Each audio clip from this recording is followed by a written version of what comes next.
안녕하세요. 글로벌 리스크 책의 조의준입니다. 오늘 저희는 중국 소식부터 한번 시작해 볼까 합니다.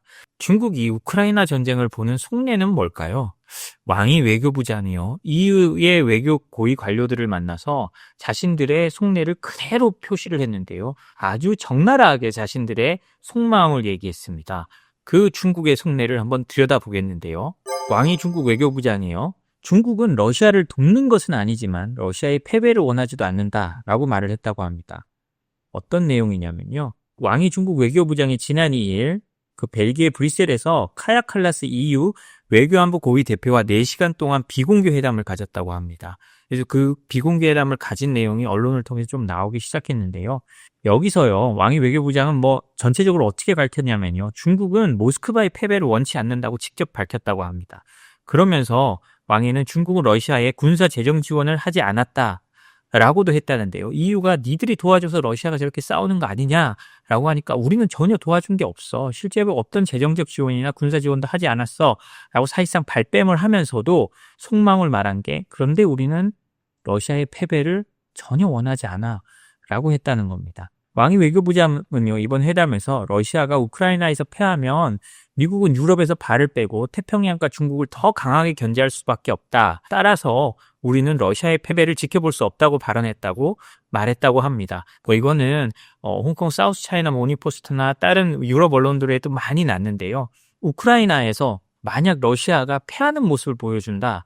그러면 미국이 더 자신을 얻을 거고 트럼프 대통령은 유럽에서 더 발을 빼려고 할 거고 그럼 그 뺀 자산들이 어디로 오느냐? 바로 중국 압박에 쓰일 거라고 중국이 우려하고 있다는 거죠. 왕위는 또요. 러시아의 우크라이나 침공은 결과적으로 중국의 입장에서는 미국의 전략적 초점을 분산시키는 효과가 있었다고 밝혔다고 합니다. 그 왕위가 진짜 속마음을 그대로 말한 거죠. 우크라이나 전쟁 그래. 났어. 우리는 도와주지도 않고 뭐 하지도 않지만 결과적으로는 우리한테 이득이 되더라 라고 말하는 겁니다. 미국이 전략적 초점을 우리가 아닌 러시아나 다른 데로 옮기게 만들었다는 거거든요. EU의 일부 외교 관료들은요. 왕위가 너무나 노골적으로 말하면서 러시아의 패배 불가론을 드러낸 데 대해서 놀라움을 나타내기도 했다고 합니다.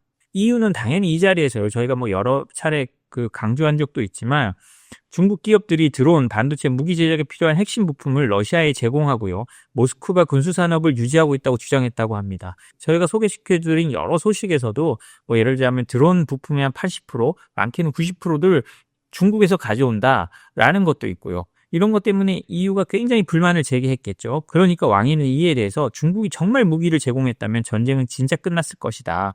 중국은 전쟁 당사자가 아니고 평화적 해결을 지지한다라고 말했다고 합니다. 그러니까 이 말은요. 우리가 진심을 다해서 만약에 러시아를 지원했으면 이 전쟁 우크라이나 못 버텼어. 니들 우리 못 이겨. 라고 하면서요. 우리가 진심을 다해 제공한 거 아니다. 걔들이 사가는 것만 우리가 방관을 했을 뿐이지 우리는 이 전쟁에 직접 참전하거나 사실상 제대로 지원한 게 하나도 없다라고 왕위가 항변한 겁니다. 회담에서는요. 중국의 히토리 수출 제한 조치도 핵심 의제로 논의됐다고 합니다. 중국은 사마륨, 가돌리늄 같은 7종의 희귀 광물과 자석 수출을 유럽에 제한하고 있어서요. 유럽의 방위, 에너지, 자동차 산업 공급망에 부담이 되고 있다고 하는데요. EU는 공급망 불안 해소를 위해 수출 제한 해제를 요청했다고 합니다.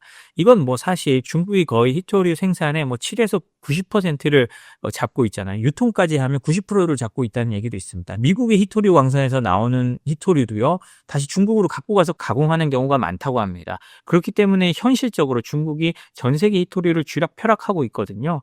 근데 지금 EU는 자신들이 히토류가 없기 때문에 중국에 이렇게 그냥 애걸하듯이 매달리는 겁니다. 사실 EU도 하려면 할 수 있죠. 하려면 할 수 있는데 본인들은 환경 파괴 안 된다, 안 된다, 시민단체 때문에 못 한다 이런 얘기를 계속하면서 그럼 중국에서 사오겠다는 겁니다. 근데 중국은 그럼 계속 EU한테 그렇게 해줘야 되느냐? 중국 입장에서는 자기네 환경 더럽히면서 자기들이 하고 있는데 EU는 자기들 공급망 때문에 무조건 해달라고 하면 중국 입장에서 이걸 무기화할 수밖에 없는 거죠. 그렇기 때문에 EU가 이렇게 요청한다고 해도 중국은 자신들의 이익을 관철시키기 위한 것으로 이걸 끝까지 사용할 겁니다. 이런 걸 보면 중국이 갖고 있는 패가 드러나는 거기도 하고요. 이와 함께 EU는요, 중국이 이란과의 경제 에너지 협력에서 가지는 영향력을 활용해서 이란이 핵 프로그램과 관련해 서방과 협상에 나설 수 있도록 중재할 것을 요청했다고 합니다.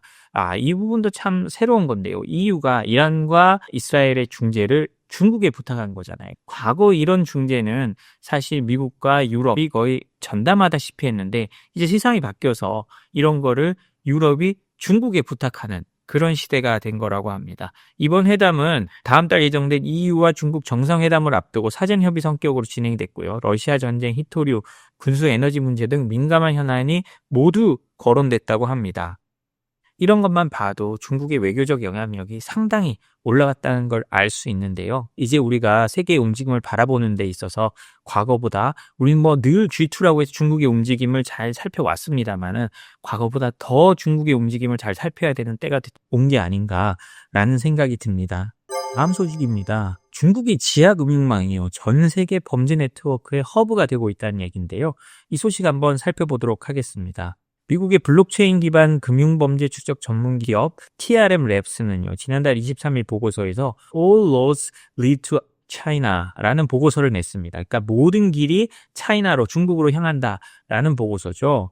이 보고서는요, 중국의 비공식 금융망인 페이첸이라고 있는데요. 이거는 약간 아랍권의 하왈라와 비슷하다고 합니다. 하왈라가 뭔가요? 현지에서 돈을 송금하는 사람이 브로커에게 주면 그 반대쪽 나라에 있는 브로커가 그 돈을 그 필요로 하는 사람한테 주는 거잖아요. 이런 식으로 서로 어떤 금융망이 아니라 사람, 인적 네트워크를 통해서 이런 게 이루어지는 겁니다. 중국도 이런 하왈라처럼 큰 화교 네트워크를 이용하거나 아니면 워낙 사람들이 해외로 많이 나가고 사람이 많으니까 이 페이채널이라는 네트워크를 통해서 자금 세탁을 하고 있는데, 여기에 암호화폐와 무역 기반 자금 세탁이 결합하다 보니 글로벌 자금 세탁의 허브가 되고 있다라고 합니다. 이 페이채는요, 플라잉 머니라고 불리는데요. 그러니까 한국식 한자로 읽으면 비천입니다. 어떻게 하냐면요, 이 거울 환전이라는 방식을 쓰는데 자금의 물리적 이동 없이 같은 네트워크 내에 사람을 통해서 자금을 교환하는 구조라고 합니다. 예를 들자면요, 멕시코 카르텔이 미국 내에서 현금을 전달하면 중국의 부유층이 브로커를 통해 같은 금액의 달러를 미국 내에서 수령하고, 중국에서는 위안화가 브로커를 통해서 정산되는 이런 방식이라고 합니다. 그리고 이게 이제 과거에는 그냥 돈을 통해서 했는데 요즘에는 암호화폐를 통해서 되다 보니까 더욱더 은밀하게 거래가 가능해지는 거죠. 이 구조는 마약 자금의 전달은 물론 해커들의 불법 자금 제재 회피에도 활용되고 있다고 합니다.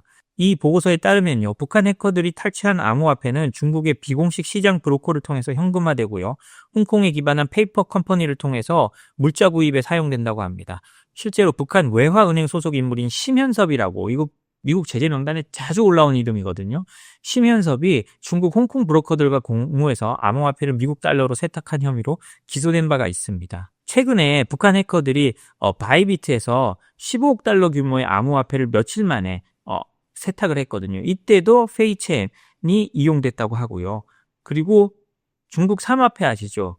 중국의 그 마피아잖아요. 중국 마피아 삼화폐도 이런 금융망을 적극 활용하고 있다고 합니다. 이제 이런 페이첸을 통해서 중국 삼화폐의 어떤 자금 세탁이 전 세계로 걸쳐서 이루어지고 있는 거죠. 이런 불법 금융망은 북한, 중국, 러시아 간 협력 구조로 확장되고 있습니다. 당연하죠. 북한도 현금화가 필요하고 러시아도 현금화가 필요한데, 그럴 때 쓸 수 있는 게 이렇게 중국의 지하 금융망이라는 거죠. 그러니까 북한은 사이버 해킹으로 대규모 자금을 탈취하면 중국은 브로커와 무역 기반 인프라를 제공해서 환전할 수 있는 방법을 만들어주고요. 러시아는 불법 암호화폐 거래소와 장비, 악성 코드 해킹, 그다음에 이런 걸 통해서 어떤 온라인 생태계를 제공해주고 있는 겁니다. 예를 들어서 보면요, 미국의 제재 대상인 러시아의 암호화폐 거래소 가란텍스는 북한과 러시아 해커들의 자금 세탁 허브로 기능했고요. 러시아가 중국 기업들로부터 군용 장비를 암호화폐로 구매한 정황도 포착되고 있다고 합니다. 그러니까 이걸 보면요, 중국의 지하 금융망은 단순한 자금 세탁의 수단이 아니고요, 범죄, 제재 회피, 사이버 공격의 연결고리로서 기능하고 있습니다. 암호화폐와 전통 금융이 결합한 이 구조는요, 국가 간 수사 협력 없이는 효과적 대응이 불가능하다는 걸 여실히 보여주고 있는데요. 이 보고서는요, 글로벌 자금 세탁 시스템 공백을 메우기 위해 다국적 공조가 정말 필요하다. 그다음에 블록체인 추적 기술, 암호화폐 생태계 내 적극적인 컴플라이언스 활용 등의 필요성을 강조했다고 하는데요. 이렇게 말은 하기 쉽지만 현실적으로 굉장히 어렵습니다. 그렇기 때문에 전 세계의 공급망이 미국 위주, 중국 위주, 그다음에 어떤 신냉전으로 퍼져나가기 시작하면요. 중국의 지하금융망이 더욱더 힘을 받을 수밖에 없는 상황으로 세상이 변해가고 있는 거죠. 이런 상황에서요. 미국은 중국을 돕는 자국 업체나 다른 나라 업체를 색출하는데 굉장히 혈안이 되어 있습니다. 미국 상무부가요. 화웨이에게 불법으로 부품 공급한 기업에 벌금 425만 달러를 부과했는데요. 이게 참 재밌는 게요. 미국에서 만든 거나 이런 부품이 아닙니다. 이 해외에서 수입해 와가지고 그냥 화웨이로 보냈는데 그것도 문제 삼은 거거든요. 미국 상무부는요, 알파 앤 오메가 반도체가 지난 2019년입니다. 좀 굉장히 옛날 일이죠. 중국의 유명 IT 기업 화웨이에 전력 제어 장치 약 1650개를 무단 수출한 사실을 적발했다고 발표했습니다. 그래서 미국의 수출 통제 규정을 위반하는 혐의로 해당 기업에 425만 달러의 약 57억 원의 벌금을 부과했는데요. 해당 회사는 화웨이가 수출 제한 대상이 지정된 후에도 허가 없이 물품을 공급한 사실을 인정하고 벌금을 납부하기로 했다고 합니다. 이 문제의 제품은요, 외국에서 제조가 됐고요, 미국 내에서 중국으로 배송됐기 때문에 이 수출 통제를 위반한 걸로 됐다고 합니다. 이 회사는 수출 당시에 수출 제한 여부를 외국 법률 자문에 문의를 하기도 했대요. 그런데 이 법률 자문을 맡은 곳에서는 구체적인 제품 정보가 없어서 아직 제대로 답변을 못했다고 합니다. 그런데 이 반도체 회사는요, 외부 자문이 이거 잘못하면 수출 금지 대상이 될 수 있다라고 했는데도 불구하고 그해 11월까지 수출을 지속했다고 합니다. 그러니까 이거는요, 미국의 수출 통제가 얼마나 엄격하게 이루어지고 있는지를 보여주는 건데요. 화웨이가 다른 데서도 샀을 수 있겠죠. 다른 데서도 샀을 수 있는데 미국 내에 들어왔다 다시 나간 거라서 미국 정부가 강하게 컨트롤하고 있는 겁니다. 이런 걸 보면 외국에서 제조된 상품이라도요, 미국에서 출발하기만 해도 미국 수출 통제 규정을 준수해야 된다는 걸 잘 알 수가 있죠. 그래서 우리가 이런 부분을 굉장히 조심하면서 접근해야 할 것 같습니다. 마지막으로 FBI의 경고 하나 살펴보도록 하겠습니다. FBI가 최근에 항공사들을 대상으로 전 세계 해커 조직들이 항공사를 집중 겨냥하고 있다고 했거든요. 이제 여름이 다가오고 해외여행, 휴가 많이 가실 텐데요. 이 부분 좀 조심해야 될 것 같습니다. 그리고 호주의 퀀타스 항공은 실제로 한 600만 명 정도의 정보가 유출됐다고 합니다. 미국 연방수사국이요, 지난달 28일 사이버 범죄 조직 스캐터드 스파이더가 최근 항공산업을 집중적으로 겨냥하고 있다고 밝히면서 항공사들의 주의를 촉구했다고 합니다. 이 조직은 다중인증 시스템, 그러니까 여러 번 인증해야 들어가는 그런 거죠. 이런 거를 직원을 구워 삼는다든지 이러면서 외주를 그 회사들로 받는다든지 해서 이걸 어떻게든 뚫고 들어가는 그런 방식으로 해킹을 하고 개인 정보를 유출하고 있다는 건데요. 스캐터드 스파이더는 내부 침투 이후에도 아주 조용히 장기간 은밀히 시스템을 상주하면서 마이크로소프트 팀즈나 이메일 등 사내 통신 시스템을 모조리 모니터링하고 있다고 합니다. 그러니까 이 해커들이 요즘 특별히 항공사를 대상으로 이런 것을 하고 있다 보니까 항공사들이 여기에 더 주의해야 된다는 거거든요. 실제로 호주의 퀀타스 항공은 지난 30일에요. 고객용 외부 플랫폼에서 이례적인 활동을 탐지해 긴급 조치를 취했다고 밝히면서 개인정보 유출 사고가 났는데 피해 규모는 최대 600만 명에 이른다고 합니다. 이름, 생년월일, 이메일, 휴대전화번호, 마일리지 번호 등이 유출된 것으로 보고 있지만 비밀번호나 신용카드, 여권번호 등은 저장되지 않아 유출이 안 됐다고 설명을 하거든요. 그래서 큰 문제는 없겠습니다만 어찌됐든 이런 식으로 항공사들을 요즘 주 타겟으로 하는 해킹 사고, 그러니까 해킹 침해 사례들이 많이 일어나고 있다고 합니다. 오늘 저희가 준비한 소식은 여기까지입니다. 저희 소식이 도움이 되셨다면 구독과 좋아요, 알림 설정 부탁드립니다. 그리고 저희 이 생큐션 랩이요, 서울경제진흥원이랑 중소기업들한테 수출과 관련한 1:1 컨설팅을 해주고 있습니다. 방송 영상 아래 링크를 보시면 저희 신청할 수 있거든요. 세미나도 하고 있으니까요. 세미나는 매주 목요일 하고 있는데 신청을 해주시면 무료로 할 수 있습니다. 그러니까 좀 많은 신청 부탁드립니다. 네, 감사합니다.